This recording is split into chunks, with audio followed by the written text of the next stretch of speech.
ఉచిత IVF IUI consultation, ఉచిత ultrasound scan. 49 అంటే సంతానం, 49 అంటే సంతోషం. మరి ఆడి చల్లని కాయమే కదా, అతను కూడా చల్లని కాయమే కదా. ఇది చంద్రగిరి నుంచి కుప్పం రావడం కదా, మరి అది చల్లని కాయమే, ఇది చల్లని కాయమే అయితే మరి అక్కడ ఆయన అసలు ఆయన స్టేటే కాదు, తెలంగాణ స్టేట్. ఏమో ట్యాక్స్ అని అక్కడ కడతాడు, మరి ఇక్కడేమో పోటీ చేస్తాడు. ఇది ఎంతవరకు న్యాయం? పవన్ కళ్యాణ్ కూడా ఆయన ఉండేది అక్కడే, ఇల్లు అన్నీ అక్కడే ఉంటాయి, ట్యాక్స్ అని అక్కడ కడతాడు. ఉండేది ఇక్కడ. ఆయనకి ఇల్లు లేదు, వాకిల్ లేదు, ఎవరికి లేదు. వీళ్ళిద్దరికి ఇల్లు వాకిల్ ఎక్కడే లేదు. ఆ అద్దెంట్లో ఉంది. వాళ్ళ అన్నేమో నాగబాబు ఏమో అక్కడ ఓటేస్తాడు, ఇక్కడ ఓటు అప్లై చేస్తున్నాడు. ఒక్కొక్కటి 2 దొంగ ఓట్లు. అసలు ఎంత కరెక్ట్ ఇది? రాజకీయ నాయకులు అలా చేయొచ్చా? ఇప్పుడు నువ్వు చేసావు, నేను చేసావు, ఇంకోటి చేసి అది వేరే విషయం. కానీ ఒక రాజకీయ నాయకులు, బాధ్యత గల రాజకీయ నాయకుడు ఎవరు చేయడానికి వీలేదు. ఒక దగ్గర 2 ఓట్లు, 2 ఓట్లు వేయడానికి అది తప్పది. దొరికిపోయాడు కదా, ఆల్రెడీ పట్టుకున్నారు కదా. మరి పరిణామాన్ని ఎలా చూడొచ్చు అంటే, మరి చంద్రబాబు నాయుడు గారే పవన్ కళ్యాణ్ దగ్గరికి వెళ్ళి కలవడాన్ని ఎలా చూడొచ్చు అంటే, తర్వాత కలిసిన తర్వాత నాదెండ్ల మనోహర్ గారు బయటకు వచ్చి రాష్ట్రానికి వైసీపీ విముక్తి పాలన అందిస్తామంటున్నారు. ఆడికే దిక్కులేదు అక్కడ తెనాల్లో. ఏమో తెనాలు ఆడ పోటీ చేస్తే ఆడికే తెలియదు. తెనాల్లో తెలుగుదేశంలో కాసుకొని కూర్చున్నాను అక్కడ. అసలు ఈ సీట్ ఇస్తలేదు, ఆడికే తెలియదు. కొన్ని స్థానాల్లో నాదెండ్ల మనోహర్నే తీసుకెళ్ళాడు, సింగిల్గా వెళ్తాడు ఒక్కొక్క విషయంలో. ఆయన ఎందుకు తీసుకెళ్ళడు? అదంతే.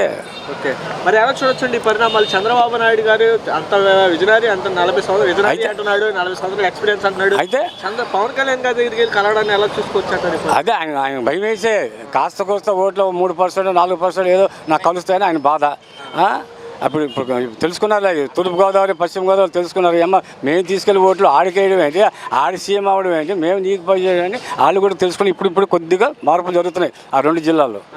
అంటే జనసేన సమావేశంలో కూడా పవన్ కళ్యాణ్ గారు ఏమన్నారంటే, ఈ చంద్రబాబు నాయుడు గారిని ఎదిరికిచ్చినా సరే, గ్రౌండ్ లెవెల్లో ఎవరైనా వ్యతిరేకించినా వాళ్ళని వైసీపీ కోవాట్లుగా అన్నాడు కదా.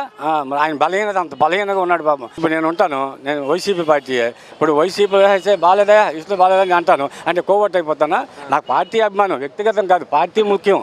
అలాగే ఆయన అనుకోవాలి, పార్టీ ముఖ్యం, వ్యక్తిగత విషయాలు ఇక్కడ లేవు. ఆయన కాకపోతే ఈయన పెడతారు, ఈయన పెట్టినా ఈయన సపోర్ట్ చేయాలి. నేను పార్టీ అభిమానం, అది అంతే, పార్టీ వరకే. ఇక్కడ వ్యక్తులు లేదు. పవన్ కళ్యాణ్ గారు జనసేన టీడీపీ సమావేశాలు జరగగానే కొంతమంది కూడా జనసేనని విడిపోవడానికి కూడా ఎలా చూడొచ్చు అంటారు? విడిపోతారా అంటే ఇష్టం లేదు, కొంతమంది ఇష్టం లేదు. ఇలాగే తలా తోకలేని స్టేట్మెంట్లు ఇచ్చి నేను సీఎం అవ్వలేను ఒక దగ్గర, సీఎం అవుతాను ఒక దగ్గర, ఇద్దరం కలుసుకుంటే ఒక అవుతుంటాం. ఆయన ఒక రకంగా ఒక జిల్లాలో ఒక నియోజకవర్గం ఒక రకంగా మాట్లాడుతున్నాడు. ఇంతవరకు క్లారిటీ రాలేదు ఆయనకి. అలాగే చంద్రబాబు నాయుడు కూడా క్లారిటీ లేదు. 2024 ఎలా ఉండిపోతారు? వైసీపీనండి, అందులో తేడా లేదండి. 100% వైసీపీ. కాకపోతే ఒక 10-15 సీట్లు తగ్గుతాయి, అంతేగాని గ్యారంటీగా వచ్చేది వైసీపీ. సార్, జనసేన టీడీపీ పొత్తు చంద్రబాబు నాయుడు గారు పవన్ కళ్యాణ్ గారు కలవడాన్ని ఎలా చూడొచ్చండి పరిణామాన్ని? పవన్ కళ్యాణ్ గారు అసలు పవన్ కళ్యాణ్ ఏంటి, ఆయన రాజకీయవేత్త ఏంటి? రాజకీయవేత్త ఏంటి ఆయన? కాదుగా. ఒక సినీ నటుడు, ఒక సినీ యాక్టరు. చంద్రబాబు నాయుడు అంటే రాజకీయవేత్త, సీనియర్. అయినా ఇప్పుడు ఇతను చేసే అన్నీ ఉన్నాయిగా, జగన్ గారు చేసే అన్నీ తెలుసుగా, ప్రజలకు తెలుసుగా, ప్రజలు చూస్తున్నారుగా. రేపు 1వ తారీఖు నుంచి 3,000 రూపాయలు పింఛను, మళ్ళీ 250 పెరిగింది. 2,000, 2,250, 2,500, 2,750, 3,000 రూపాయలు సంవత్సరం పెరుగుతూనే వచ్చిందిగా. అది చంద్రబాబు అధికారంలోకి వస్తే 3 గ్యాస్ బండ్లు ఉచితంగా ఆర్టీసీ ప్రయాణం అమ్మకాలను 15. రేవంత్ రెడ్డి కూడా ఇస్తున్నాడుగా. ఇప్పుడు ఇంకా ఏది ఒకటి కూడా జరగలా. ఏం జరిగింది? ఒకటి జరిగింది, ఆడవాళ్ళు పరిగెత్తుకుంటూ బస్సులు ఎక్కుతున్నారు. అదొకటే చూస్తున్నాం తెలంగాణలో. ఇంకేం జరిగింది? అది ఎవరి మీద భారం? చేసేది చెప్పాలా? చేయింది ఎందుకు?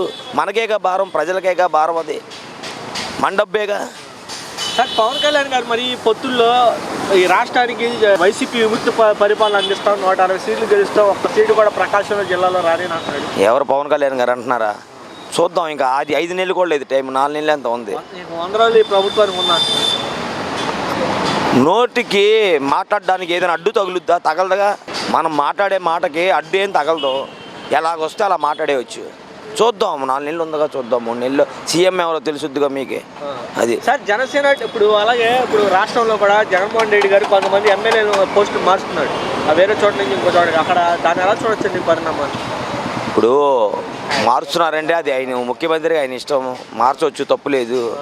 ఎక్కడైనా అభిమానం ఉంది, అభిమానం ఉంటుంది. అది సార్, రాబోయే రోజుల్లో కొంతమంది ఎమ్మెల్యేలు చూసేస్తారంటారా, జగన్మోహన్ రెడ్డి గారు అభివృద్ధిని చూసేస్తారంటారు? జగన్మోహన్ రెడ్డి గారు అభివృద్ధిని చేసేస్తారు. ఎమ్మెల్యేలను చూసి ఎవరు ఓటేస్తారు? ఎమ్మెల్యే నుంచి ఓటు వేసిన వాడు లేడు.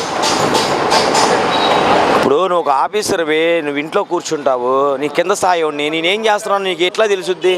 తెలియదు కదా. చిన్న చిన్న ప్రాబ్లమ్స్ ఉంటాయి, ఉండకుండా ఉండవు, ప్రతి పార్టీలో ఉంటాయి. కాకపోతే ఏంటంటే ఈ ఓటు అనేది ఇప్పుడు 151 సీటు వచ్చినాయి, రాకపోయినా తగ్గినా ఈయనే సీఎం, దాంట్లో సందేహం లేదు. మరి కొంతమంది ఏమో పులివెందులో కూడా గెలుస్తాం అని చెప్పండి, వీళ్ళేమో వైనాడు 175 అంటే మీరు పులివెందులు కూడా గెలుస్తాం అంటున్నారు. చెప్పానుగా ఇప్పుడే నేను, మాటకి ఏది అడ్డు లేదు, ఎలాగైనా మాట్లాడేవచ్చు, అది నేను అనేది. అది ఇప్పటికైతే బాగుంది, పిల్లలకైతే పెద్దోళ్ళకైతే వృద్ధులకైతే ఫీజు రిమూవ్మెంట్ అయితే తర్వాత పెన్షన్లు అయితే ఇప్పటికైతే పరిపాలన బాగుంది. లేకపోతే ఎవరు వచ్చినా మాకు ఇబ్బంది లేదు, ఎవరైనా నాయకులు వచ్చితే మా కష్టం మాకు తప్పదు. అయితే మరి పవన్ కళ్యాణ్ గారు అయితే ఎలా ఉంటుంది? పవన్ కళ్యాణ్ కలిశాడు కాబట్టి చంద్రబాబు నాయుడు ఓటమి పాలవుతాడు. అదే పవన్ కళ్యాణ్ గెలకపోతే చంద్రబాబు నాయుడు కన్ఫర్మ్. నేను ఎందుకంటే పక్కా వైసీపీ నేను చెప్తున్నా. అదే చంద్రబాబు నాయుడు పవన్ కళ్యాణ్ గెలకపోతే చంద్రబాబు నాయుడు కన్ఫర్మ్గా సీఎం అయ్యాడు. కానీ పవన్ కళ్యాణ్ కలిచాడు కాబట్టి ఓట్లు చీలిపోతాయి. ఒకటి వాళ్ళు వస్తే మాలాంటి పేదలు కోర్టు మన అదే ఏదైనా రాపించాలంటే ఆర్ఎం దగ్గరికి వెళ్తే 4 రోజులు 5 రోజులు తిరిగేవాళ్ళు. ఇప్పుడు ఈ వారంట్లు ఉన్నారు, వారంట్ల ద్వారా 2 రోజులు కావాల్సింది 3 రోజులు కావాల్సింది 2 రోజులు అవుతుంది. మాకు ఇబ్బంది లేదు పేదలకి. ఏది కావాలన్నా అదే తాలూకా ఆఫీస్కి వెళ్ళి అయ్యా మాకు ఈ ఫారం కావాలంటే చూద్దాంలే. అదే కూలోడు వెళ్తే, అదే పెద్ద వాళ్ళు ప్యాంట్ వేసుకొని వెళ్తే 2 రోజులు చేసేవారు. అదే మేము వెళ్ళి అయ్యా ఏదైనా ఫారం కావాలని తాలూకా ఆఫీస్కి వెళ్తే. మరి పవన్ కళ్యాణ్ గారు అంటున్నారు పవన్ కళ్యాణ్ తప్పు చేసిన శిక్షించే చట్టాలు రావాలన్నాడుగా. చిట్టి అవన్నీ మామూలేనండి. రాజకీయంలో వీళ్ళకి వాళ్ళు తిట్టుకోవడం, వీళ్ళకి తిట్టుకోవడం అవన్నీ మామూలే. కాకపోతే ఈ పవన్ కళ్యాణ్ కలిచాడు కాబట్టి చంద్రబాబు నాయుడు గెలవడు. ఒకవేళ చంద్రబాబు నాయుడు గెలిచినా వారంట్లు ఉండరు, సచివాలయంలో ఉండవు, ఇవే తీసేస్తారండి. మాలాటోళ్ళం కోర్టుకు వెళ్ళి ఏదైనా తాలూకా ఆఫీస్కి వెళ్ళి కాగితం రాపించితే రాయిరండి. ఇది లెక్క. పక్కేమో జనసేన టీడీపీ సమావేశాలు జరుగుతుంది, పక్కేమో జగన్మోహన్ రెడ్డి సింగిల్ వెళ్తున్నారు. ఎలా ఉండిపోద్ది అంటారు ఈ రాబోయే రోజులు ఎలక్షన్? టీడీపీ ఇద్దరు కలిసి ఎక్కువయ్యి పొత్తు పెట్టుకొని గెలవాలని చూస్తే జగనే వస్తాడు, గ్యారెంటీగా, కంపల్సరీ గ్యారెంటీ వస్తాడు. అది వీళ్ళిద్దరు పొత్తు పెట్టుకొని గెలవాలని చూస్తే మాత్రం జగన్ మాత్రం కంపల్సరీ వస్తాడు. అది వీళ్ళిద్దరు విడిపోతే మాత్రం టీడీపీ వచ్చింది.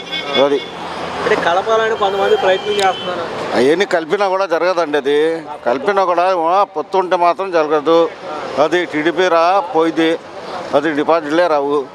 అది వీళ్ళిద్దరు కలిసి ఉంటే మాత్రం ఏది జరగదు. అది ఇప్పుడు జగన్ ఏం చేస్తున్నాడు, ఇప్పుడు అందరికీ లేడీస్కి వైఎస్ చేత ఈయన డోక్రా మళ్ళీ రుణమాఫీలు, పిల్లలకి అమ్మఒడి అన్నీ ఇస్తున్నాడు కాబట్టి ఆ ఉద్దేశం అయినా ఓట్లు వేస్తారు ఆయనకి. మరి వీళ్ళిద్దరు కలిస్తే ఎందుకని అంటే చంద్రబాబు నాయుడు కూడా మేనిఫెస్టో వేస్తున్నారు, వేస్తున్నారు, వేసినా కూడా ప్రేద ఉందండి. ఇప్పుడు వీళ్ళిద్దరు కలిసి ఎందుకు చేస్తారంటే వీళ్ళు ఏకమయ్యి ఇప్పుడు ఈయనకి డిపాజిట్ రావాలంటే ఈయనకి సీట్లు ఇవ్వాలి, ఈయన అంటున్నాడు లోపల నుంచి. అందరూ సపరేట్ అయితేనే మంచిది. వీళ్ళు 50 సీట్లు అడుగుతున్నారు అంటారు. ఇవన్నీ జరిగే పనులు కదా. ఇవి 15 కూడా ఇవ్వరు. వీళ్ళు అన్నదాకా 15 సీట్లు ఇవ్వమని డిమాండ్ చేశాడు ఏంటి. ఇప్పుడు దాకేమో దానికి చర్చ లేదు, ఇంకేం చేస్తారు వాళ్ళు. మరి ఇప్పుడు ఈ రెండే కాకుండా మళ్ళీ బీజేపీ కూడా పొత్తు కలుసుకుంటున్నారు. బీజేపీ అది కలవాలంటే అవి జరిగే పనులు కావు, అవి జరిగే పనులు కాదు. మీ ఉద్దేశం ఎలా ఉంటుందని, మీ ఉద్దేశం ఎలా ఉంటుందని ప్రజల అభిప్రాయం అంటే అదేనండి. వస్తే ఈ జగన్ వస్తాడండి, సింగిల్ పోటీ ఇస్తే టీడీపీ వచ్చింది. ఇద్దరు కలిసి పోటీ చేశారనుకోండి టీడీపీకి డిపాజిట్లు రావు. అది ఆయన మాత్రం అసలు జనసేనకు మాత్రం రావు. అది తెలంగాణలో పోటీ వెళ్ళాడు ఎలక్షన్కి, ఏంటి నుంచున్నాడు, ఏంటి ఒక సీటు కూడా గెలవాల, ఉన్న పరుగు పోయింది కదా. అది లేని సాట మనం వెళ్ళి అందరితో 10 మందితో కలిసి తిరగాలంటే అయిద్దా? అవ్వదు కదా. మరి చంద్రబాబు 40 సంవత్సరాల ఎక్స్పీరియన్స్ నాయకుడే మరి పవన్ కళ్యాణ్ దగ్గరికి వెళ్ళి పొత్తులు మాట్లాడతాను. పొత్తులు మాట్లాడతానంటే ఏదో నాకు సపోర్ట్ ఉంటే నేనేదో సీఎం అయిపోవచ్చని నా అభిప్రాయం.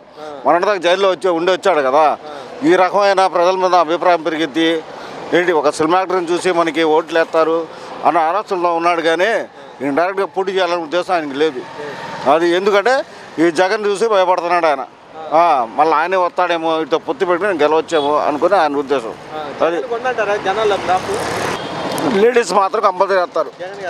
జగన్ వ్యతిరేకత ఉంది ప్రజల్లో, దానివల్ల సింపతిగా వచ్చే అవకాశం ఉంది. ఈసారికి వ్యతిరేకత ప్రభావం ఓటు అంటే వాళ్ళు ఏమంటున్నారంటే ఏమంటే 100కి 100 రావు, వస్తే 50%, 60% కంపల్సరీ వస్తాయి జగన్కి.